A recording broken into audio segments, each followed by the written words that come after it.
first speaker is Adonis Rodriguez, one of the co-founders. Our next speaker is Gloria Smith, who coordinated today's event.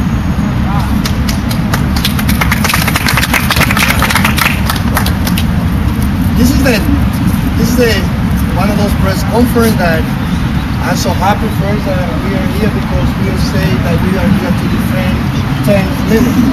But also this is a press conference that I don't know how much will be published tomorrow. And I gotta say, being honest, like the last press conference we had, there was people here covering the press conference. And when we look at 9 the news, when we look at the day after the newspaper, nothing has been published. So we gotta call on the media, on the journalists, that you have to respect yourself and please put the other side of the story to the voters. Political science 101. I'm teaching right now, age 4, global region. What I'm teaching right now, democracy. The basic of democracy is majority decide. We are not asking for anything else. The only thing that we're asking is when our students learn in college in political science 101 about democracy, and we teach them the majority decide. When I teach a high school and I teach my student the majority decide, then we're doing something else right now. This is what we are planning to do. So we are calling on the voters to defend their right. We are calling on the journalists. We are calling on the media. We are calling on all people who respect themselves, who would like to live as a role model for the future generation. We've been learning democracy. People have the right to agree or disagree. At the end, whoever gets majority has to live with that. 93, 96, voters say we want 10 limit. And now, maybe we would like to call on the voters. We want to do like a closed door business in this building and with the mayor and say we, the city council, we will be changing everything that we did in 93, 96. So this is unacceptable, and I think that all New Yorkers should call on the mayor, on the city council, say respect the basic value of democracy we decided in 93 and 96. Hoy lo que nosotros estamos aquí es defendiendo el derecho a la democracia. La básica de la democracia es la mayoría decide. En el 93, en el 96, los neoyorquinos votamos por la democracia. Como un profesor de estudios sociales, eso es lo que yo enseño también. Y cómo yo voy mañana a hacer una lección con mis estudiantes, hablándole de democracia, cuando en la ciudad de Nueva York, el país que es el modelo de la democracia del mundo, le está diciendo a los 8 millones de nuestra gente, lo que ustedes decidieron en el 93, lo que ustedes decidieron en el 96, no tiene valor solamente porque el hombre más rico de Nueva York y los 51 concejales quieren cambiar las reglas del juego. Es inaceptable y nosotros vamos a defender el derecho de la democracia. I agree. I agree. It's over. It's over. They said Bloomberg, it's over. My name is Gloria Smith, and I'm a representative of the voters who voted twice for term limits. The voter who thinks that their vote counts. Some ancestors and others fought for the right to vote, and some died. So I value my voice as a voter. So in good conscience, I could not speak out on this issue. For the past year, young people have participated in the elections because they felt they had not participated because they felt that their vote wouldn't count.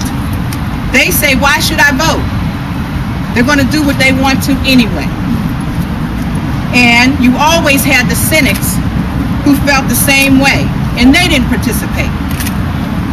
Recently, there's been an increase in participation in the electoral process. But now, our mayor, Mr. Bloomberg, wants to hijack the political process.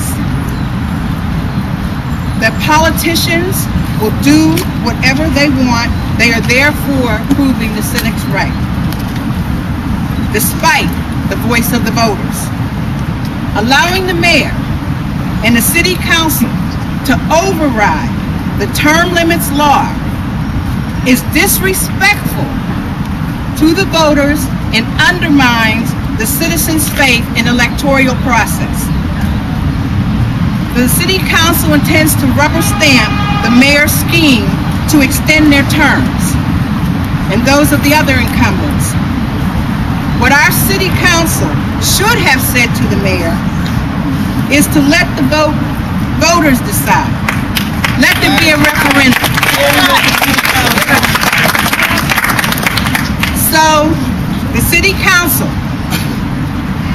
I asked each, when you were voting to override the will of the people for yourself, the borough presidents, the controller, the public advocate, and the mayor, ask yourself this: how will I explain to the young people who finally believe that they could make a difference? How do I explain to my children and grandchildren who their ancestors came here for democracy? How will I explain to young people who finally believe that they could make a difference? How do I explain when I say I made history today by sending a message to the people of New York that their vote doesn't count? All right.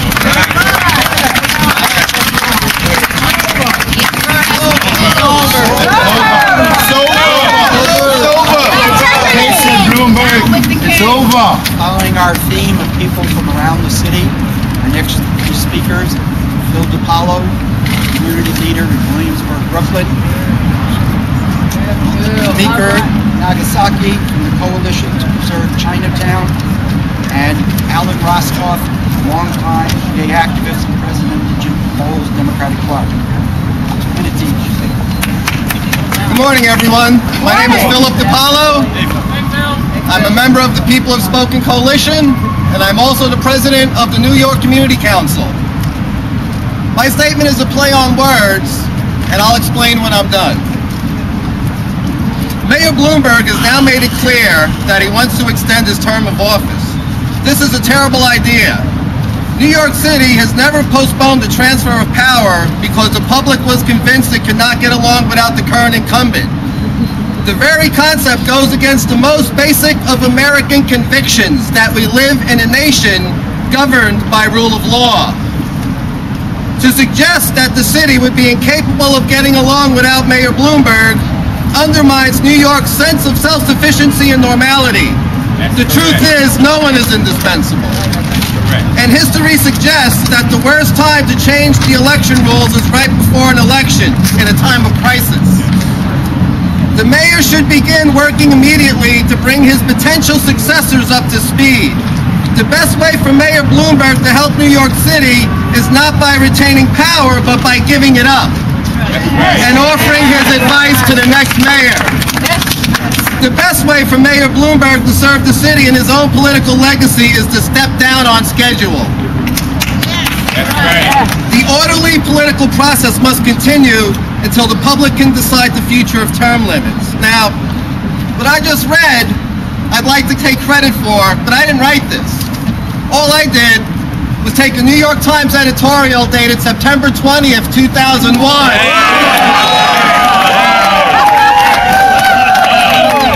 And take out the words Rudolph Giuliani and put in Mayor Bloomberg.